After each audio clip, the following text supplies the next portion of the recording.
আজ আমি এসেছি বড়বাজার দুর্গা মন্দিরে।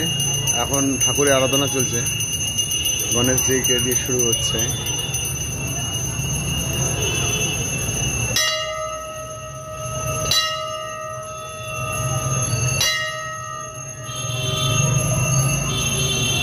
পুজোর প্রস্তুতি চলছে। ঠাকুর মশাই এখন লক্ষ্মী দেবীর পুজো করবেন। একই রকম ভিডিও হয়ে যাচ্ছে। এটা বড়বাজারে বাঙালিদের তৈরি করা একটা বিরাট বড় দুর্গা মন্দির।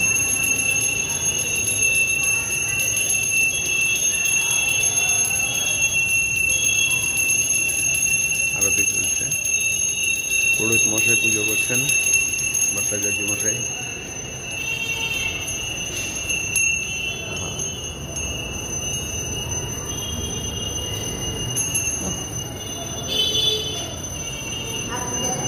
এনারা সব এসছেন কামাখ্যা দর্শনে বাইরে থেকে, কলকাতার ওই দিক থেকে, আমাদের বেঙ্গল থেকে। এখানে আস্তে আস্তে করে ভিড় হয়ে যাবে।